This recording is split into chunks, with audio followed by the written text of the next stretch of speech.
And welcome back, everyone. Welcome back to another week, another edition of ESL Open Cup Americas number 182. I'm, of course, your host, ZvP, and with me, I'm joined by my lovely, my beautiful plushies, and the chat as well, as always, these lovely Tuesday mornings. And we have quite a matchup here for you this morning, here for you today, as spawning in the top left-hand corner of Gressan. Oh, I did not realize this. In the top left-hand corner of Gressan, we have the South Korean Zerg player representing CranKy Z Gaming. It is Dark.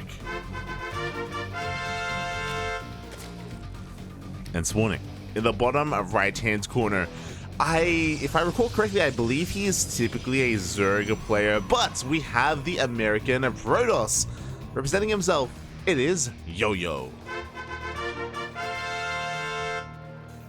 Am I crazy? I'm pretty sure Yoyo is a Zerg player. Have I lost my mind?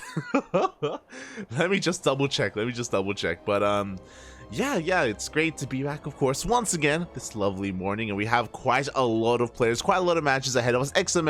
!B in the chat if you guys want to have a look at the bracket yourselves. We have some heavy hitters. We were talking about it last night, but Cure has made his return. He's still not at 100%. Shout out to Maddox. Maddox, the Korean caster, was giving us a little bit of inside information as to Cure's well-being. Again, Cure has been unfortunately injured, has been heavily injured and wasn't able to compete for a very long time, for over a month. That's why Cure was missing from all these tournaments, but he is back. He is not at 100% yet, but he's in a pretty good shape, pretty good form. And yeah, we'll see how he does. I mean, Cure made it all the way to the finals last night. It was Dark versus Cure in the finals of ESL Open Cup Asia, and we'll see if we get a repeat, and we'll see if we get that again here in ESL Open Cup Americas as well. Also, I did just double check, and Yoyo is a Zerg player. I knew it. I just checked in. The last time we casted Yoyo, yeah, he was a Zerg, so it looks like he's gonna be practicing his off race here a little bit against Dark, and I don't blame him. For not wanting to go for the ZvZ of all things, and is gonna be heavily reliant on his Protoss instead. Now, okay, so typically when we have a player off race, they typically do kind of try to abuse it as best they can.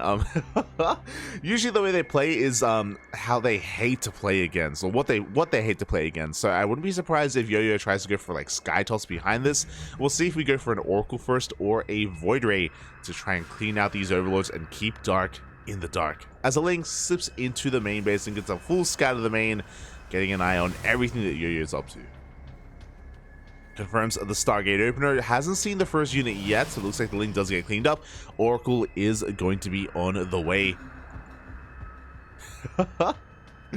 And is going to be soon heading across the map. Meanwhile, yeah, I do see the chat catching up. Hello, shout out to Wizard in the chat. Soundo as well.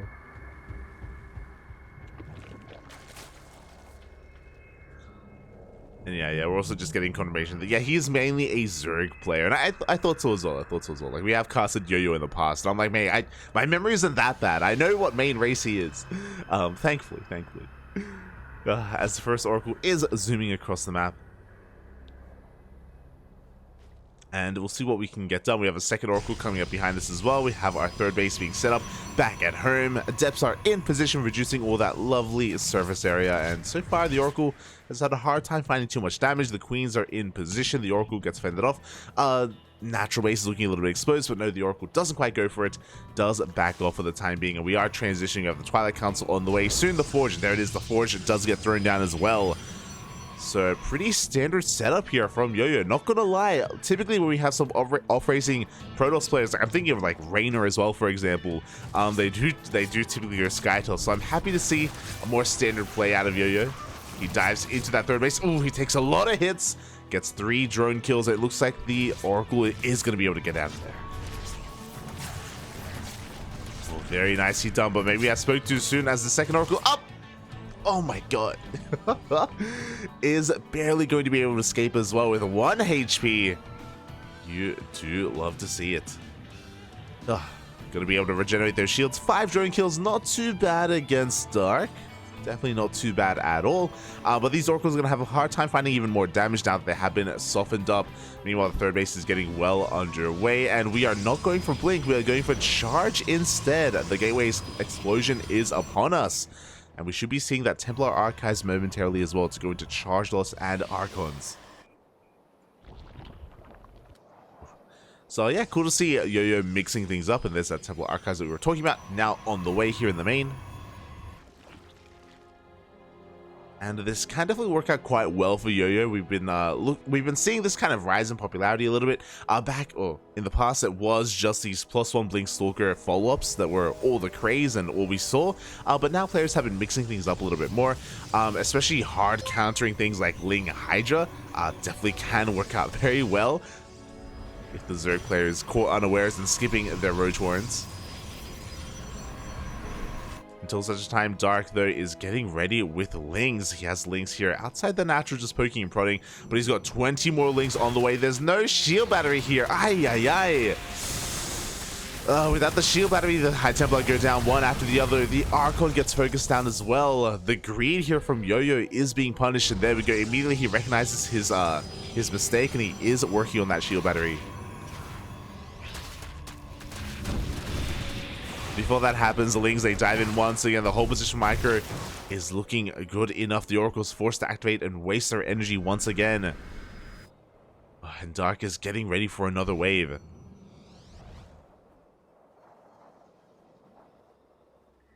Yeah, this is snowballing a little bit here, especially because Dark has cut workers. Dark is going to be cutting workers at 3-base saturation. He has a 4th, don't get me wrong, but he hasn't drawn up past 63. He's just looking to make nothing but Lings, nothing but Roaches. He wants to try to hammer this home. And Yoyo is none the wiser. Because these Oracles were softened up earlier, it means that he's not really being too active with them. He is lacking some of that critical scouting information. Oh, he's going to be forced to cancel that 4th base. And again, Dark is getting ready here for his main assault. Is going to be droning up behind this, so just makes a wave of Roaches for the time being, waiting for Roach Speed to finish up, +2 melee as well. But once Roach Speed does finish, we can then move out.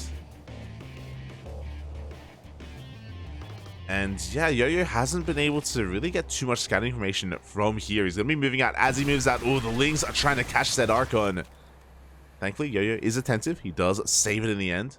Going to be rotating over towards the left-hand side. Is headed towards that fresh mining base of Dark, but the Roaches have arrived. Lings looking to get ready for a surround as well. Yeah, we do have more than enough to hold on here. With another wave of charge shots, this can maybe get a bit out of hand, bearing in mind there are no Banelings ready for this either. So again, Ling Roach, we are definitely lacking some of that splash damage, but despite that, the stutter stepping is good enough.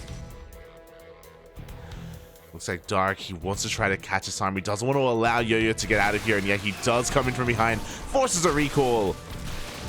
And with that target firing, he's even able to take down one of those Archons before it manages to escape.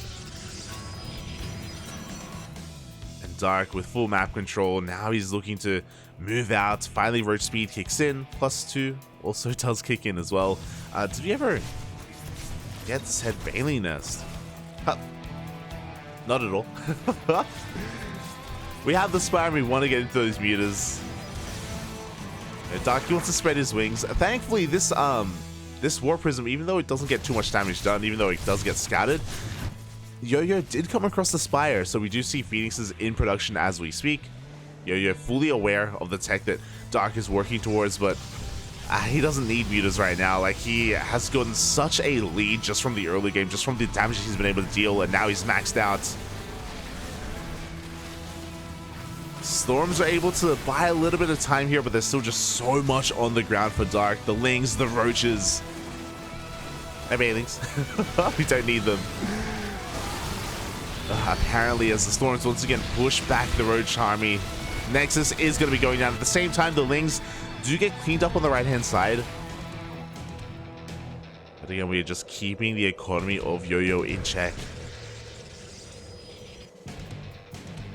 I was about to say, where are the workers? We're oversaturated. I'm like, Yoyo, he's up to 8. Like, his pro production has been on point. Let me say that at least. Yoyo up to 83 workers. He can't efficiently mine using all those workers, but he's got them. Definitely does have them. As the Mutas do reveal themselves, the Ling Roach getting ready once again to assault this 4th base. And the Nexus is going to be focused down. No shield battery, no overcharge. Army slightly out of position as well. The base will go down. And we do see Yoyo just being pulled apart here, unfortunately. Being pulled apart left and right. He just doesn't have the most mobile army. He's having a hard time holding onto his fringe bases. His 3rd, his 4th, his 5th. And behind this, Stark has been able to do whatever he wants. Like, he's been able to drone up quite happily. There was that one push that we saw earlier, but outside of that, outside of the early game Oracle harass, Yoyo has had a hard time really causing any kind of chaos across the map, and Dark has had a pretty easy time here when it comes to teching and droning, at least. The bathing speed now kicks in. Hive is done. Adrenal on the way. And Dark is taking towards Broodlords as well. Because of this, Dark is going to be giving Yoyo a lot of time to get back into this, of course, and actually get his 4th base up and running. As Yoyo does double expand. The unfortunate reality, though, is that Dark is getting ahead tech-wise. They have a little bit of Zealot harass going down. But yeah, with that Hive, with that Greater Spire, Yoyo doesn't really have an answer to that. He's stuck on High Templar, Archons, which again, this isn't a bad army composition, especially against a ground Zerg army. It can definitely work. But as we do take to the skies, we're gonna need something else, right? We're gonna need a heavier Blink Stalker army heading towards Sky Toss as well. Because again, Dark hasn't had the best trades, but I think he just wants to free up some supply. As Zealots are warped into the main base, and we're going to be able to potentially get a couple of queen kills here. Up. As it happens, Banelings, they roll into the 3rd base, Lings in towards the 5th, Lings towards the 4th as well. Zealots are being cleaned up, and Yoyo was able to avert disaster for the most part, but that was a kill, not a cancel on that Nexus. One minute.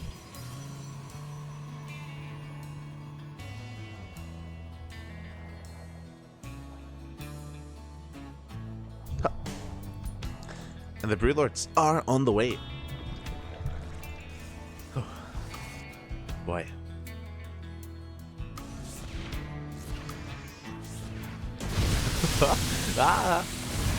Hopefully I didn't miss too much as another Bailey Rabbi does roll in once again into that mineral line.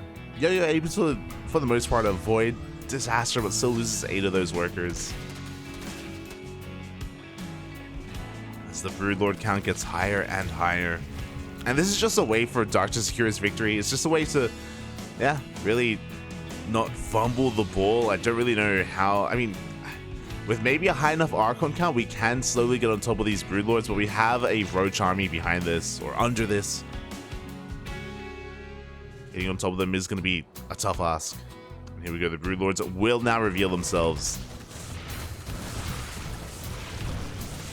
And as long as Dark is attentive with these Broodlords, the Archons shouldn't really be able to get on top of them. We do have a couple of Phoenixes. And maybe they can help at least a little bit, but... yeah, there we go. The Phoenixes, they do turn back around. There's no anti-air. Let's go. Meanwhile, the Zealots across the map are also being cleaned up. Base does fall.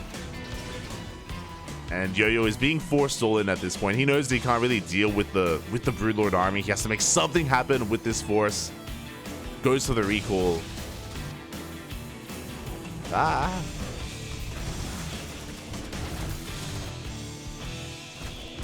And as a result, he's going to be bleeding out a couple of these Archons. Another base goes down.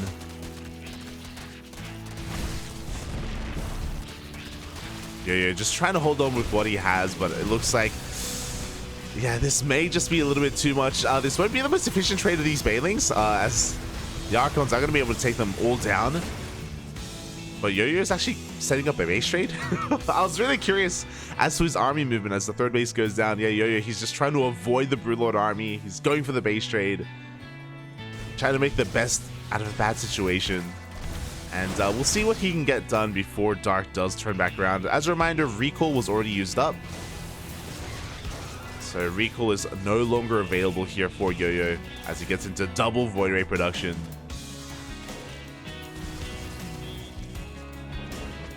But the Broodlords have arrived, and yeah, the army of Yoyo is being caught out. He's doing what he can across the map. He's going for all these mass counterattacks just to do what he can.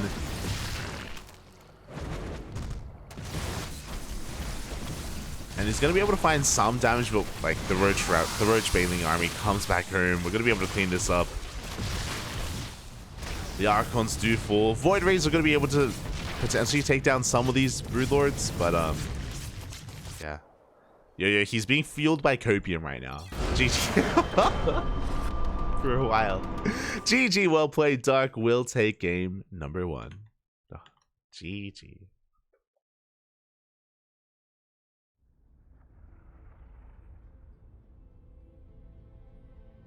Oh, congratulations, Dark. Does take the first game. Does take game number 1, but it's going to be, of course, it's the best of 3. Of course, Yoyo can attempt to come back here, and I'm excited because Yoyo has the option. He has the option to maybe even switch his race a little bit as well. I believe that is allowed in the ESL rules, where you can switch between Protoss or Zerg or Terran. You can pick your race, so we'll see what Yoyo decides to go for. If he goes for Protoss again, or if he does decide to switch things up with Zerg. We'll see, we'll see. I remember that, I want to say Yoyo played random the last time we casted him. I want to say he played random against Eric, if I'm not mistaken. A couple of weeks ago in ESL Open Cup. But regardless, hope everyone in the chat's enjoying themselves. Good morning, everyone. Good morning. Oh boy. There is a lot to go over when it comes to the brackets, but I don't know. Maybe we'll wait for the series to end. Once the series does wrap up, we can go over the bracket itself, because we've had a lot of updates. A lot has been going on. And we may even have an opponent for Dark as well by the time we do wrap up. Well, we'll keep an eye on that. We will keep an eye on that.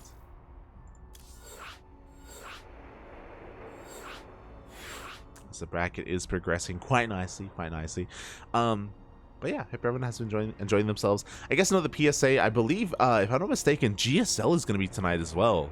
Season 2 of GSL is finally going to be upon us. Wait, in 9 hours. 9 hours. Aye. So make sure to set your alarms. Set your alarms for GSL. Actually, set your alarms a couple of hours before GSL, because we're going to be live with a replay cast of the qualifiers. So we got you covered. Plenty more Ducklings later on in the evening, as we dive into our next game. And spawning in the top right-hand corner of Ancient Cistern, we have the South Korean Zerg player representing Dragon KyZ Gaming, leading the series 1-0. It is Dark. And spawning in the bottom left-hand corner, we have as opponent, we have the American Protoss. Down in this series, but not out, it is Yoyo. Once again, sticking to his guns, sticking to Protoss, not Zerg, not wavering whatsoever. He's committed here to the Protoss, to the Kala. God damn it. And we'll see what he does. We are on a much larger map. Ancient Cistern, of course, because of how large this map is, it can sometimes favor certain playstyles as well, and I'm really curious as to how Yoyo enjoys playing PvZ, because there are certain things that you can, of course, take advantage of.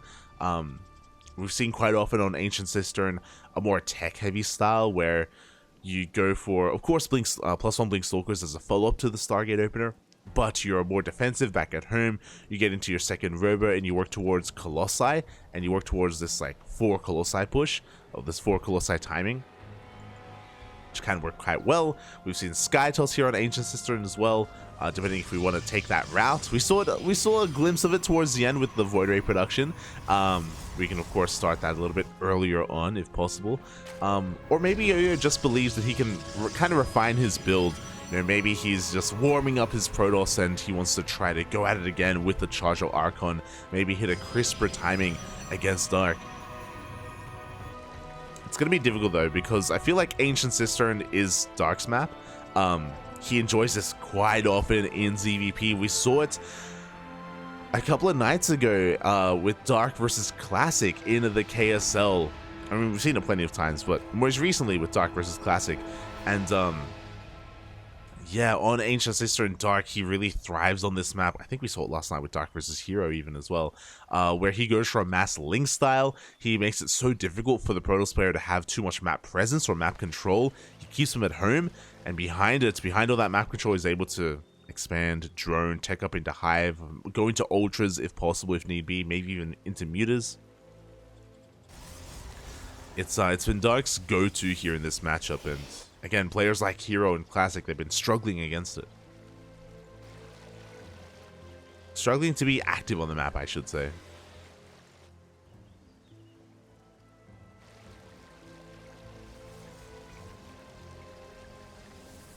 But we'll see.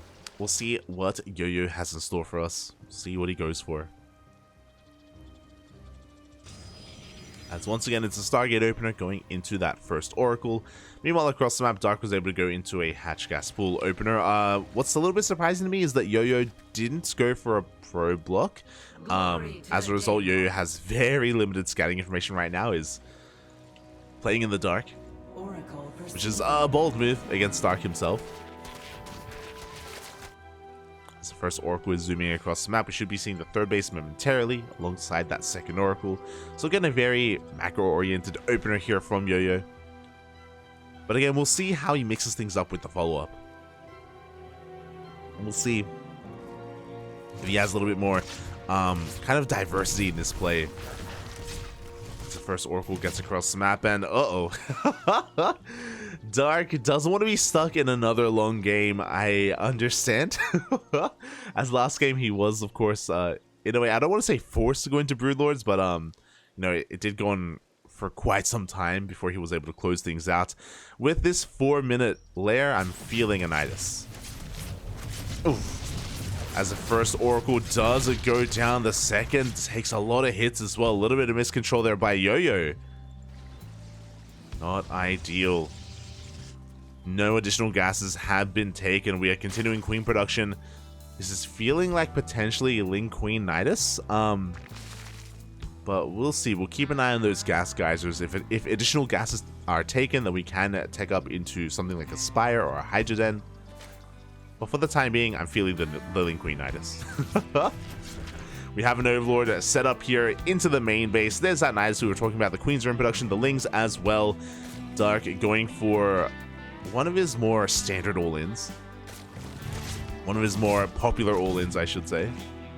As he does it quite often, especially against Terran. Here we go. Lings are looking to distract the Protoss army here at the third base. Trying to pick off whatever they can. And meanwhile, Zenitis is about to finish. Yoyo doesn't have full vision of his main base. Ay. This is not ideal. I'm feeling very concerned. On top of that, Yoyo didn't scout the lair. Because the first Oracle died and the second was a little bit more conservative, we have zero information of the main base. Nidus is on the way. This is going completely unscouted. Gateway explosion is upon us. Nidus does finish. The Queens are waddling on into the main base where leapfrogging Nidus is over. And Yoyo, can he respond in time? We have a couple of shield batteries being thrown down in a panic. The gateways are being depowered. At the same time, the third base is under siege. We do have an overcharge available, don't get me wrong, but the main base is compromised. GG gets called, and Dark takes the series 2-0.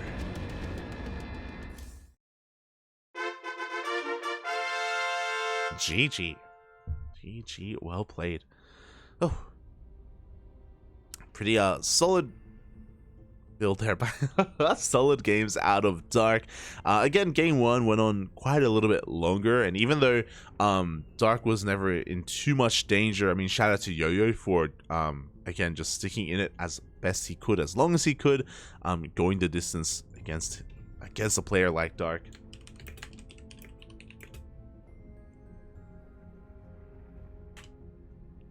It's not something that too many players can say that they've done. So shout out to Yoyo for not just competing in today's weekly tournament, but also, again, just taking it to Dark as best he could. But alas, Yoyo will bow out from this event, and Dark advances on into the next round. Into the next round, where we can attempt to have a look at that bracket.